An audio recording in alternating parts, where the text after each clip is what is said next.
How to manage who can post on your profile on Facebook PC. Hello guys, so all what you have to do is simple and easy. Just go to Facebook.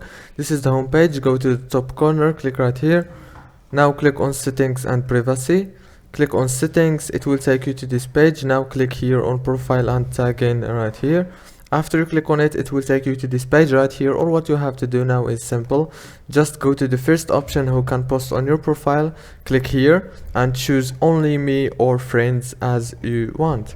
If you want people and your friends to post on your profile, click here. If you want no one post on your profile, click only me. If this video was helpful, please don't forget to like, subscribe. Thank you so much for watching this video until the end.